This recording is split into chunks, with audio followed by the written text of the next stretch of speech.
Pour finir, je voudrais remercier ma famille. Ndashaka gushimira umuryango wanjye by'umwihariko mama.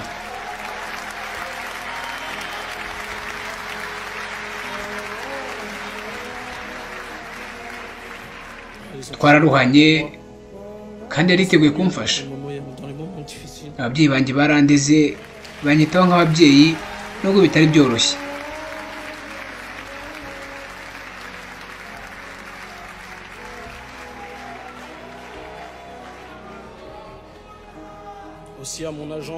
Ndashimira umu agent wanjye iteka utajya untakariza icyizere.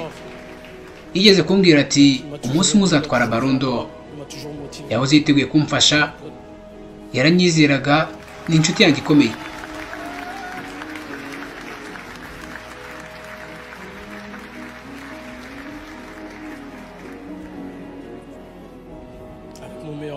Twatangiye kuba inshuti kuva dufite hagati y'imyaka 4 n'5. Twarakuranye, twanyuranye mu bihe bitoroshye. Yankurikiyeho najyaga hose.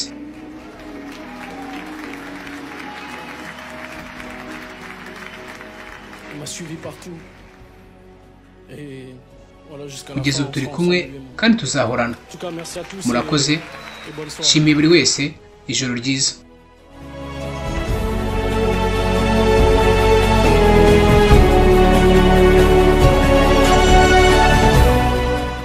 Tariki 22 ku kwezi ni umunsi warategejwe n'abakunzi b'umupira w'amaguru ku isi yose. Kuva mu gitondo cy'uwo munsi, imijyi mikuru y'ibihugu bigize umugabane w'Uburayi yari yujujwe ibyapa byibutsaga abantu ko hategerejwe umuhango ukomeye wo guhemba umukinnyi mwiza waheze abandi muri uyu mwaka. Isaa moya z'umugoroba ku isaha y'i Paris mu Bufaransa, imiryango ya Theatre du Châtelet ahabiriwe umuhango wo gutanga umupira wa zahabu yarafunguwe. Imihanda yose yerekezaga kuri inyubako y'agatangaza yari itamirijwe amatara, amabara atandukanye yari yiganjemo umutuku ndetse n'amafoto ya rutahizamu banditse amateka y'umupira w'amaguru mu myaka mike ishize. Abashyitsi batangiye kwinjira muri iyi nyubako buhoro buhoro, buri wese akanyura ku gitambaro gitukura tapis rouge yareteguriye ibirenge by'ibihangange mu mupira w'amaguru watwaye benshi urundi ruhande. Abafana benshi bari bahagaze hanze y'inyubako ya Theatre du Châtelet bafite ibyapa byanditseho amazina y'abakinnyi b'ibihe byose, gusa benshi bahurizaga ku mukinnyi umwe bati Dembele, Dembele, Dembele. Abanyamakuru b'itangazamakuru mpuzamahanga bari mu murongo mugari wari bitabiriye ibyo birori bafata amafoto, bandika inkuru ndende ndetse zicukumbuye n'amashusho meza cyane yanyuraga ku mateleviziyo atandukanye. Benshi bari bazaga bati ese ni Ousmane Dembele cyangwa Lamine Yamal. Imitima y'abafana n'abari muri Theatre du Châtelet ntiyari mu bitereko amasegonda nk'amasaha, kugeza ubwo nyine agapapuro gato cyane ariko kaciye impaka kagaragaza igisubizo cyari gitejwe n'isi yose. Ibi birori byari nk'umukino wa nyuma ya UEFA Champions League. Abakinnyi b'ibihe byose nk'abigeze gutwara Ballon d'Or: Lionel Messi ufite Ballon d'Or 8, Luka Modric ufite Ballon d'Or 1 ndetse na Karim Mustafa Benzema n'abandi bagiye batwara ama Ballon d'Or bari bicaye mu myanya yabo y'imbere, bose batugaritswe n'amatsiko bashaka kumenya uyu mwaka umukinnyi mushya ugiye kwandika izina rye mu mateka ya ruhago. Saa moya n'iminota 30 abashyitsi bose bari bicaye, amatara manini cyane y'amabara atandukanye acicikana muri iyo nyubako. Nyuma yaho hatanzwe ibindi bihembo bigiye bitandukanye, harimo Copa Trophy, igihembo gihabwa umukinnyi muto cyane wahize abandi, ni igihembo cyahawe Lamine Yamal na Zlawi Ebana, umusore ukina ikipe ya FC Barcelona. Hatanzwe igihembo cya Yashin Trophy, igihembo gihabwa umuzamu wahize abandi, igihembo cyahawe Gnabry Donnarumma, umuzamu wa Manchester City. Aitana Bonmat ukina ikipe ya FC Barcelona niwe watwaye Ballon d'Or umupira wa zahabu mu bari n'abategarugori. Byari ibyishimo byinshi cyane ko bari bamaze guhabwa ibihembo byabo, gusa nabwo ubwoba n'igishyika byagendaga guturitsa imitima yari bategereje kumenya uri buze kwegukana umupira wa zahabu Ballon d'Or. Ahagana saa 5 z'ijoro nibwo umupira wa zahabu wazanywe imbere y'abari bateraniye muri iyo nyubako. Isaha yo mu kirere y'i Paris iranyeganyega, itanga ikimenyetso k'amasegonda nyuma ageze nk'umukinnyi w'ungu w'isi ifata nk'uwa mbere ku isi amenyekana. Umusangizi w'amagambo yavuze amazina 10 yari ari mu bahangana iki gikombe, yari ku mwanya wa 10.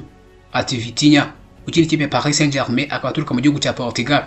Mohamed Salah ukina ikipe ya Liverpool de Corps akaba aturuka mu gihugu cya Egypt. Rafinha ukina ikipe ya FC Barcelona akaba aturuka mu gihugu cya Brazil. Achraf Hakimi ukina ikipe ya Paris Saint-Germain akaba aturuka mu gihugu cya Maroc.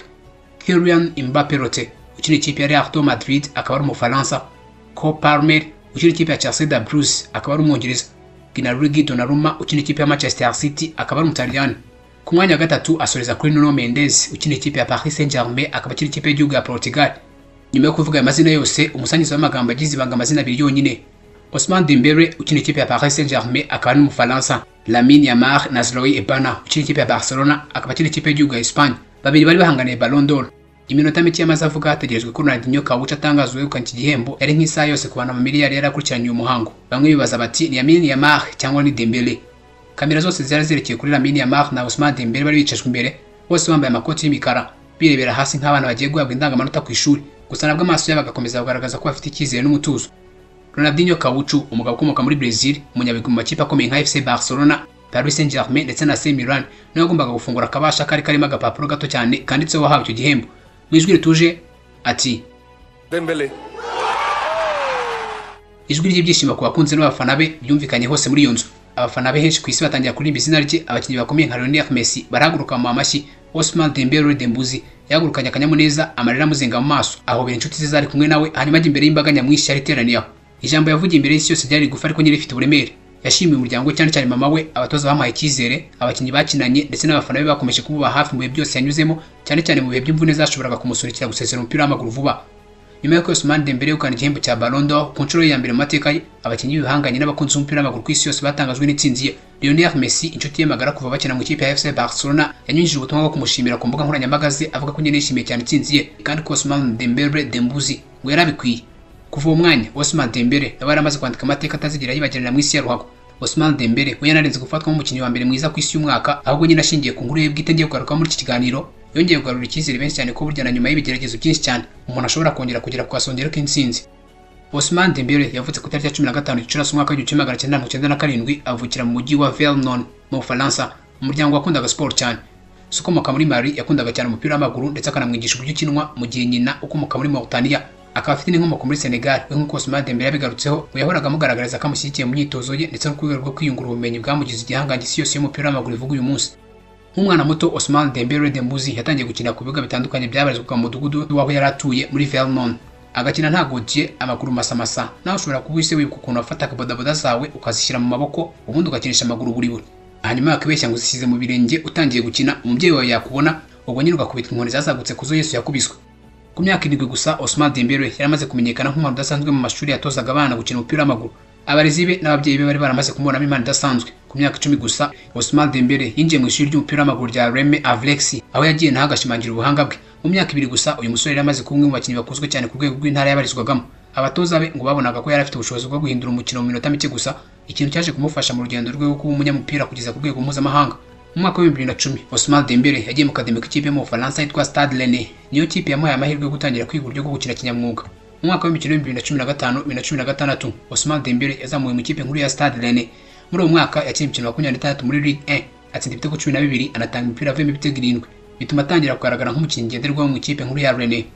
Kuva icyo gihe amazina ye yagiye yigarura amaso y'abatoza n'amakipe akomeye ku mugabane w'Uburayi, harimo Borussia Dortmund yo mu Budage na FC Barcelona yo muri Espagne. Urugendo rwe rwo muri Stade Rennais rwatumye agaragara nk'umukinnyi wihariye. Yari afite umuvuduko udasanzwe, aho yirukaga ibirometero 34 ku isaha ndetse n'ubushobozi bwo gukoresha amaguru yombi. Mu mpeshyi y'umwaka wa 2016 Ousmane Dembele yasinye amasezerano y'imyaka 5 muri Borussia Dortmund. Nyuma ya Borussia Dortmund yemeye guha Stade Rennais miliyoni 15 z'amayero, amayero yahise amugira umwe mu bakinnyi bato cyane bari bahenze kurusha abandi icyo gihe. Umwaka wa mbere mu kipe ya Borussia Dortmund ni saison y'umwaka wa 2016-2017 yakinnye imikino 49 amarushanwa atandukanye arimo Bundesliga, Pokal na Champions League. Muri Bundesliga atsinda ibitego 10, anatanga imipira avuyemo ibitego 21. Muri uwo mwaka w'imikino Borussia Dortmund yatwaye igikombe cy'igihugu DFB Pokal nyuma yo gutsinda ikipe ya Eintracht Frankfurt ibitego 2-1 ku mukino wa nyuma.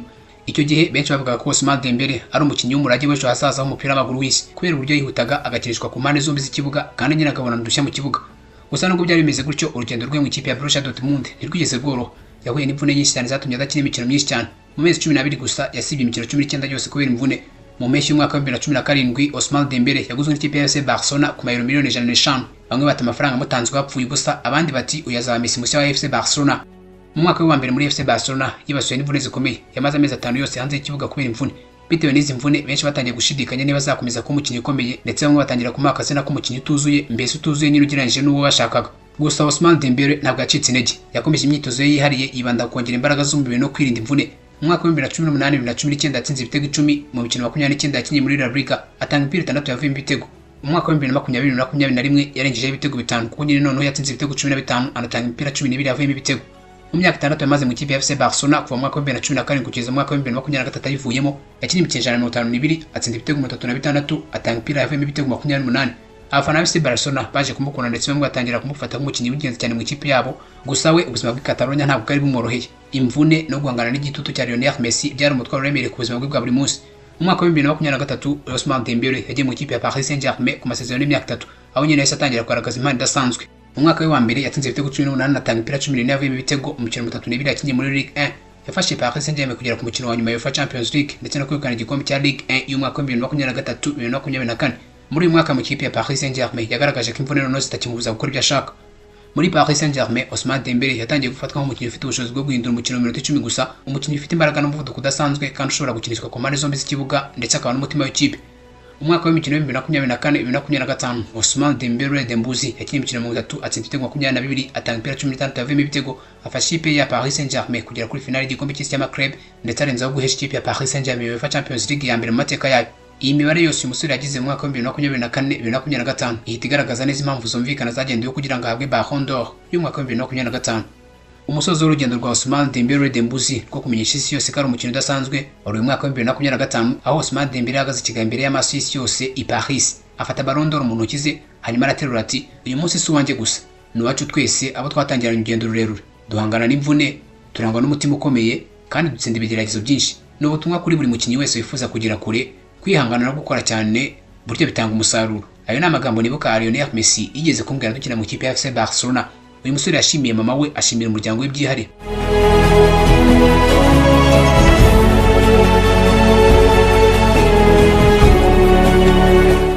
Aitana Bonmat ukina ikipe ya FC Barcelona niwe watwaye Ballon d'Or umupira wa zahabu mu bari n'abategarugori.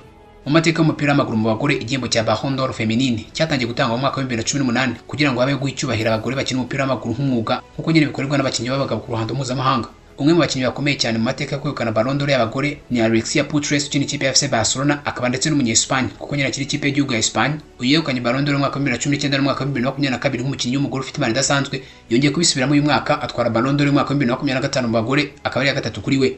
Alexia yatangiye gukina umupira w'amaguru akiri muto, awutangira mu mujyi wa Mollet del Valle mu kademi kabarizwaga muri uwo mujyi. Yageze mu kipe ya FC Barcelona mu mwaka wa 2012, atangira mu kipe ya FC Barcelona B, ikipe ya kabiri ya FC Barcelona, hanyuma azamurwa mu kipe ya mbere nkuru.